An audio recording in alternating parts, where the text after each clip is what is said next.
আসসালামু আলাইকুম ওয়ারহমতুল্লাহ। আজকের ভিডিওটি আমার সেই সব বোনদের জন্য যারা অধীর আগ্রহে অপেক্ষা করছেন একটি বিশেষ রাতের, লাইলাতুল বারাত বা শবে বরাতের। অনেকের মনে প্রশ্ন, আপু শবে বরাতের মতো এত গুরুত্বপূর্ণ রাতে একজন মুসলিম নারী হিসেবে আমি কিভাবে পুরো রাতটা কাটালে আল্লাহ আমার ওপর সবচেয়ে বেশি সন্তুষ্ট হবেন? ঘরের কাজ সামলে, সন্তান সামলে আমি কি পারবো আল্লাহর প্রিয় বান্দি হতে?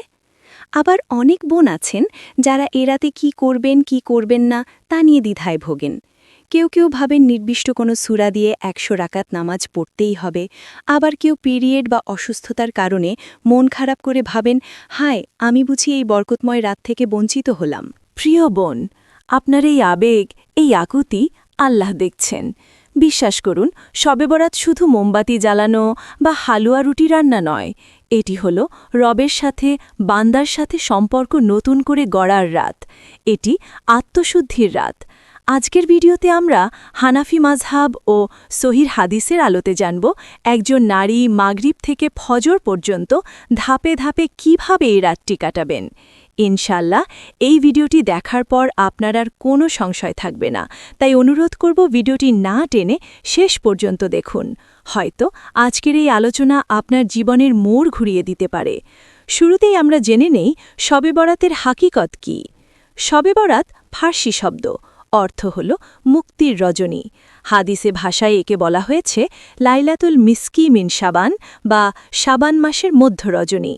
আমাদের প্রিয় নবী হজরত মোহাম্মদ সাল্লাল্লাহু আলাইহি ওয়াসাল্লাম এই রাতের সম্পর্কে কি বলেছেন? বিখ্যাত সাহাবী হজরত মুয়াজ ইবনে জাবাল রাদিয়াল্লাহু তাআলা আনহু থেকে বর্ণিত, নবী হজরত মোহাম্মদ সাল্লাল্লাহু আলাইহি ওয়াসাল্লাম ইরশাদ করেছেন, শাবানের মধ্য রজনীতে শবে বরাতে আল্লাহ তাআলা তার সৃষ্টির দিকে বিশেষ দৃষ্টি দেন এবং মুশরিক ও বিদ্বেষ পোষণকারী বা হিংসুক ছাড়া তার সকল সৃষ্টিকে ক্ষমা করে দেন। সাহি ইবনে হিব্বান। মুহাদ্দিসগণ হাদিসটিকে হাসান বা সাহি বলেছেন। সুবহানাল্লাহ। বোন আমার, একটু চিন্তা করুন, আল্লাহ আজ পাইকারি হারে ক্ষমা করবেন, কিন্তু শর্ত হল বুকের ভিতর শিরিক থাকা যাবে না এবং কারো প্রতি হিংসা বা ঘৃণা পুষে রাখা যাবে না। হানাফি মাযহাবে ফোকাহায়ে কেরাম এবং আহলে সুন্নাত একমত, এই রাত্রি ইবাদাতের রাত, ফজিলতের রাত। তবে মনে রাখতে হবে, এই রাতে দল বেঁধে মসজিদে বীর করা বা উৎসব পালন করা সুন্নাত নয়, বরং এই রাতের আসল সৌন্দর্য হল নীরবে নীরবিতে নির্জনে রবের সামনে সিজদারত হওয়া। আর এই ক্ষেত্রে আমরা নারীরা কিন্তু পুরুষদের চেয়েও এগিয়ে থাকতে পারি। ১. কারণ আমাদের ইবাদত তো ঘরের কোণেই সবচেয়ে বেশি কবুল হয়। এখন আসুন আমরা খাতা কলম নিয়ে বসে যাই, অথবা মনে মনে একটি রুটিন তৈরি করে ফেলি। একজন নারী হিসেবে আপনি কিভাবে এই রাতটি সাজাবেন? ১. মাগরিবের সময় প্রস্তুতি পর্ব। সূর্য ডোবার আগেই আপনি আপনার দৈনন্দিন কাজগুলো গুছিয়ে নেওয়ার চেষ্টা করবেন। মাগরিবের ওয়াক্ত হওয়ার সাথে সাথে অজু বা প্রয়োজন হলে গোসল করে নেবেন। নিজেকে পবিত্র করে সুগন্ধি মেখে জায়নামাজে দাঁড়ান। প্রথমে মাগরিবের ফরজ নামাজ অত্যন্ত হুজুহুজু মনোযোগের সাথে আদায় করবেন। এরপর মাগরিবের পরবর্তী সুন্নাত এবং নফল নামাজ অর্থাৎ আওয়াবিন আদায় করতে পারেন। এই সময় আল্লাহর কাছে নিয়ত করে নিন, হে আল্লাহ, আজকের রাতটি শুধু আমি তোমার সন্তুষ্টির জন্য কাটাতে চাই, তুমি আমাকে তাওফিক দাও। ২. এশার সালাত, রাতের শুরু। বোন, মনে রাখবেন, সারা রাত নফল ইবাদতের এশার ফরজ নামাজের গুরুত্ব আল্লাহর কাছে কোটি গুণ বেশি, তাই কাজের অজুহাতে এশারের নামাজ দেরি করবেন না। প্রথমে এশার ফরজ ও সুন্নত ধীর স্থিরভাবে আদায় করুন। এরপর বিতরের নামাজটি এখন না পড়ে রেখে দিন, ওটা আমরা শেষ রাতে তাহাজ্জুদের পরে পড়ব ইনশাল্লাহ। আর যদি শেষ রাতে আত্মবিশ্বাস না থাকে তাহলে এশার পরই পড়ে নিতে পারেন। ৩. রাতের খাবার বিশ্রাম পরিবারের সবাইকে খাইয়ে রান্নাঘরের কাজ ধুইত শেষ করে ফেলুন। প্রয়োজনে আজ একটু হালকা খাবার তৈরি করুন, যাতে ইবাদাতে অলসতা না আসে। শরীরকে সতেজ রাখার জন্য কিছুক্ষণ বিশ্রাম নিতে পারেন, যাতে শেষ রাতে ক্লান্তি না আসে। ৪. মধ্যরাতের ইবাদত। যখন পৃথিবীর অধিকাংশ মানুষ ঘুমে, তখন আপনি জায়নামাজে রাত ১২টার পর থেকে ফজর পর্যন্ত সময়টা হল স্বর্ণালী সময়। এই সময়ে আপনি নফল নামাজ, কোরআন তেলাওয়াত ও জিকিরের মশগুল থাকবেন। অনেকে প্রশ্ন করেন, আপু কত রাকাত নামাজ পড়ব, কোন সূরার পর কোন সূরা পড়ব? শুনুন প্রিয় বোন, ইসলাম আমাদের জন্য কোনো কঠিন নিয়ম চাপিয়ে দেয়নি। শবে বরাতের জন্য নির্দিষ্ট নামাজ বা রাকাত সংখ্যা হাদিসে নেই। যা আছে তা হল কিয়ামুল লাইল বা রাতের নফল ইবাদত। এক দীর্ঘ নফল নামাজ পড়ুন। সংখ্যা বাড়ানোর চেয়ে নামাজের দৈর্ঘ্য বাড়ান। 2 রাকাত নফল নামাজ পড়ুন, কিন্তু তা যেন হয় ধীর স্থির। সিজদায় গিয়ে দীর্ঘক্ষণ তাসবিহ পড়ুন। নিজের বাসায় আল্লাহর কাছে মনের সব কথা খুলে বলুন। সিজদা হল আল্লাহর কাছে যাওয়ার সবচেয়ে বড় মাধ্যম। নবীজি সাল্লাল্লাহু আলাইহি ওয়াসাল্লাম বলতেন, বান্দা যখন সিজদায় থাকে তখন সে তার রবের সবচেয়ে নিকটে থাকে। সাহি মুসলিম 2। কুরআন তেলাওয়াত। কুরআন হল আল্লাহর কালাম। এই রাতে যতটা সম্ভব কুরআন তেলাওয়াত করুন। যদি কুরআন পড়তে না পারেন তাহলে শুনুন, অথবা সূরা ইখলাস, সূরা ফালাক, সূরা নাস যা মুখস্থ আছে তাই বারবার তেলাওয়াত করুন। 3। ইস্তেগফার, ক্ষমা প্রার্থনা। যেহেতু এটি মুক্তির রাত, তাই বেশি বেশি আস্তাগফিরুল্লাহ পড়ুন। সাইয়্যিদুল ইস্তেগফার পাঠ করতে পারেন। চোখের পানি খেলে বলুন, মালিক, আমি গুনাহগার, কিন্তু তুমি তো রহমান, তুমি তো গফুর, আমাকে ক্ষমা করে দাও। 4। দুরুদ শরীফ। নবী মোহাম্মদ সাল্লাল্লাহু আলাইহি ওয়াসাল্লামের শাফায়াত পেতে বেশি বেশি দুরুদ পড়ুন। সবচেয়ে ছোট দুরুদ সাল্লাল্লাহু আলাইহি ওয়াসাল্লাম অথবা আল্লাহুম্মা সাল্লি আলা মুহাম্মাদ পাঠ করতে পারেন। 5। সালাতুত তাসবিহ। যদি সম্ভব হয় এবং নিয়ম জানা থাকে তাহলে জীবনে একবার হলেও সালাতুত তাসবিহ পড়ার চেষ্টা করতে পারেন। এর অনেক ফজিলত রয়েছে, তবে এটি পড়া ফরজ বা ওয়াজিব নয়, না পড়লে গুনাহ হবে না। আমার অনেক বোন খুব মন খারাপ করেন যখন দেখেন শবে বরাতের সময় তাদের পিরিয়ড বা মাসিক শুরু হয়েছে। তারা ভাবেন, আমি কি বঞ্চিত হলাম? না বোন, একদমই না। ইসলামে একজন নারীর পিরিয়ড হওয়া কোনো অভিশাপ নয়, এটি আল্লাহর দেওয়া প্রাকৃতিক নিয়ম। এই অবস্থায় নামাজ রোজা নিষেধ ঠিকই, কিন্তু আল্লাহর জিকির ও দোয়ার দরজা কি বন্ধ? না। পিরিয়ড অবস্থায় আপনি যা করবেন: 1. বেশি বেশি ইস্তেগফার করুন। অজু করে জায়নামাজে বসে, জায়নামাজে বসা নিষেধ নয়, তাসবিহ হাতে নিন, ইস্তেগফার পড়ুন। 2. দোয়া ও মুনাজাত। হাত তুলে আল্লাহর কাছে প্রাণ খুলে দোয়া করুন। দোয়াও একটি ইবাদত। 3. কোরআন শোনা ও জিকির। কোরআন স্পর্শ না করে মোবাইলে তেলাওয়াত শুনতে পারেন। সুবহানাল্লাহ, আলহামদুলিল্লাহ, লা ইলাহা ইল্লাল্লাহ। এই জিকিরগুলো 1000 বার পড়ুন। 4. দুরুদ শরীফ। নবীজির শানে দুরুদ পড়ুন। মনে রাখবেন, আপনার নিয়ত যদি থাকে ইবাদতের, তাহলে আল্লাহ আপনার মুদার বুঝবেন এবং ইনশাআল্লাহ আপনাকে পূর্ণ সওয়াব দান করবেন।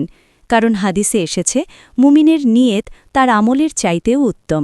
প্রিয় বোন, শবে বরাত কামাতে গিয়ে যেন আমরা গুনাহ না করে ফেলি, সেদিকে খুব সতর্ক থাকতে হবে। আমাদের সমাজে শবে বরাত নিয়ে কিছু ভুল ধারণা ও বেদাত প্রচলিত আছে। 1. নির্দিষ্ট পদ্ধতির নামাজ। বাজারে কিছু চটি বই পাওয়া যায় যেখানে লেখা থাকে প্রথম রাকাতে অমুক সূরা 10 বার, দ্বিতীয় রাকাতে অমুক সূরা 20 বার। এগুলো কোনো সহি ভিত্তি নেই, এগুলো থেকে সাবধান। নিজের মতো করে স্বাভাবিক নফল নামাজ পড়ো। 2. হালুয়া রুটি ও উৎসব।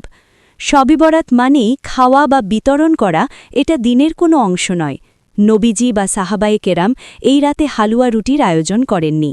ভালো খাবার খাওয়া দোষের নয়, কিন্তু এটাকে এই রাতের বিশেষ আমল বা সাওয়াবের কাজ মনে করা বেদাত। 3. বাজি আলোকসজ্জা। বোনেরা আপনাদের ভাই বা সন্তানদের সাবধান করবেন। বাজি ফোটানো, মোমবাতি জ্বালানো এগুলো হিন্দুদের দীপাবলি বা অগ্নিপূজকদের উপকরণ। ইসলামের কোনো স্থান নেই, বরং এতে অর্থের অপচয় হয়, যা শয়তানের কাজ। 4. দল বেঁধে ইবাদত। মেয়েদের দল বেঁধে মিলাদ বা জিকির করা সুন্নত সম্মত নয়। আপনার ঘরই আপনার ইবাদতখানা। নির্জনে ইবাদত করুন, সেটাই ইখলাসের পরিচয়। আলোচনার এ পর্যায়ে আমি আপনার হৃদয়ের দরজায় কড়া নাড়তে চাই। শবে বরাতের হাদিসটি মনে আছে তো? আল্লাহ সবাইকে ক্ষমা করবেন, কিন্তু মুশরিক বা হিংসুক বিদ্বেষ পোষণকারী ছাড়া। বোন আমার, আজ রাতে জায়নামাজে দাঁড়ানোর আগে নিজের বুকটা একটু ছাফ করুন। আপনার শাশুড়ি আপনাকে কটু কথা বলেছিল, আজ আল্লাহর ওয়াস্তে তাকে ক্ষমা করে দিন। ননদ বা জায়ের সাথে কথা বন্ধ, আজই সালাম দিয়ে মিটমাট করে নিন। কোনো বোন আপনার গীবত করেছিল, আল্লাহর দিকে তাকিয়ে তাকে মাফ করে দিন। আপনি যদি মানুষকে মাফ না করতে পারেন, তাহলে আল্লাহর কাছে কিভাবে মাফ চাইবেন? আল্লাহ তো বলেছে তোমরা ক্ষমা করো, তবেই আল্লাহ তোমাদের ক্ষমা করবেন। আজ রাতে ফোনটা হাতে নিন, যার সাথে সম্পর্ক নষ্ট হয়েছে তাকে একটা মেসেজ দিন বা কল করুন। বলুন, আমি আল্লাহর সন্তুষ্টির জন্য তোমাকে ক্ষমা করলাম, তুমিও আমাকে ক্ষমা করো। বিশ্বাস করুন বোন, এতে আপনার মর্যাদা কমবে না, বরং আল্লাহর কাছে আপনি অনেক উঁচুতে উঠে যাবেন। রাত যখন গভীর হবে, চারিদিক যখন নিস্তব্ধ হয়ে যাবে, তখন আপনি আর আপনার রব সিজদায় গিয়ে কাঁদুন। এমনভাবে কাঁদুন যেন আজই আপনার জীবনের শেষ রাত। ভাবুন, আগামী শবে বরাতে আপনি কবরে থাকতে পারেন। বলুন, হে আমার মালিক, আমি বড় গুনাহগার, আমার গুনাহের বোঝা পাহাড় সমান, কিন্তু তোমার রহমতের সাগর তো তার চেয়েও বিশাল। ওগো আল্লাহ, তুমি যদি আমাকে মাফ না করো তবে আমি কোথায় যাব, কার কাছে হাত পাতব? তুমি ছাড়া তো আমার আর কোনো রব নেই। হে আল্লাহ, আমাদের বোনদের মধ্যে যারা অসুস্থ তাদের শেফা দান করো, যারা সন্তানহীন তাদের নেক সন্তান দান করো, যাদের সংসারে অশান্তি তাদের সংসারে জান্নাতি সুখ দিয়ে দাও। আমাদের স্বামীদের নেককার বানিয়ে দাও, আমাদের সন্তানদের চোখ শীতলতা বানিয়ে দাও। হে আল্লাহ, আজকের এই পবিত্র রাতে আমাদের নামগুলো তুমি জাহান্নাম থেকে কেটে জান্নাতীদের খাতায় লিখে নাও। আমিন ইয়া রাব্বাল আলামিন। হে বোন, আশা করি আজকের ভিডিওটি আপনার শবে বরাতের প্রস্তুতিতে সাহায্য করবে। যদি ভিডিওটি আপনার হৃদয়ে সামান্যতম নাড়া দিয়ে থাকে তবে অনুরোধ করব ভিডিওটি শেয়ার করে আপনার অন্য বোন বা বান্ধবীদের কাছে পৌঁছে দিন। কে জানে, হয়তো আপনার একটি শেয়ারের কারণে অন্য কেউ সঠিক আমলটি শিখতে পারবে, আর তার সওয়াব আপনার আমল নামায় যোগ হতে থাকবে। আজকের আলোচনা নিয়ে আপনার কোনো অনুভূতি বা প্রশ্ন থাকলে নিচে কমেন্ট করে জানাতে পারেন, আমি চেষ্টা করব উত্তর দেওয়ার ইনশাল্লাহ। আগামী ভিডিওতে আমরা শবে বরাতের পরের দিনের রোজার গুরুত্ব ও মাসাইল নিয়ে কথা বলবো। সেই ভিডিওটি মিস না করতে চাইলে সাবস্ক্রাইব করে বেল আইকন চেপে দিন। সবাইকে শবে বরাতের অগ্রিম মোবারকবাদ। আল্লাহ আমাদের সবাইকে কবুল করুন। আসসালামু আলাইকুম ওয়া রাহমাতুল্লাহ। ভাবুন, আগামী শবে বরাতে আপনি কবরে থাকতে পারেন। বলুন, হে আমার মালিক, আমি বড় গুনাহগার, আমার গুনাহের বোঝা পাহাড় সমান, কিন্তু তোমার রহমতের সাগর তো তার চেয়েও বিশাল। ওগো আল্লাহ, তুমি যদি আমাকে মাফ না করো তবে আমি কোথায় যাব, কার কাছে হাত পাতব? তুমি ছাড়া তো আমার আর কোনো রব নেই। হে আল্লাহ, আমাদের বোনদের মধ্যে যারা অসুস্থ তাদের শেফা দান করো, যারা সন্তানহীন তাদের নেক সন্তান দান করো, যাদের সংসারে অশান্তি তাদের সংসারে জান্নাতি সুখ দিয়ে দাও। আমাদের স্বামীদের নেককার বানিয়ে দাও, আমাদের সন্তানদের চোখ শীতলতা বানিয়ে দাও। হে আল্লাহ, আজকের এই পবিত্র রাতে আমাদের নামগুলো তুমি জাহান্নাম থেকে কেটে জান্নাতীদের খাতায় লিখে নাও। আমিন ইয়া রাব্বাল আলামিন। হে বোন, আশা করি আজকের ভিডিওটি আপনার শবে বরাতের প্রস্তুতিতে সাহায্য করবে। যদি ভিডিওটি আপনার হৃদয়ে সামান্যতম নাড়া দিয়ে থাকে তবে অনুরোধ করব ভিডিওটি শেয়ার করে আপনার অন্য বোন বা বান্ধবীদের কাছে পৌঁছে দিন। কে জানে, হয়তো আপনার একটি শেয়ারের কারণে অন্য কেউ সঠিক আমলটি শিখতে পারবে, আর তার সওয়াব আপনার আমল নামায় যোগ হতে থাকবে। আজকের আলোচনা নিয়ে আপনার কোনো অনুভূতি বা প্রশ্ন থাকলে নিচে কমেন্ট করে জানাতে পারেন, আমি চেষ্টা করব উত্তর দেওয়ার ইনশাল্লাহ। আগামী ভিডিওতে আমরা শবে বরাতের পরের দিনের রোজার গুরুত্ব ও মাসাইল নিয়ে কথা বলবো। সেই ভিডিওটি মিস না করতে চাইলে সাবস্ক্রাইব করে বেল আইকন চেপে দিন। সবাইকে শবে বরাতের অগ্রিম মোবারকবাদ। আল্লাহ আমাদের সবাইকে কবুল করুন। আসসালামু আলাইকুম ওয়া রাহমাতুল্লাহ।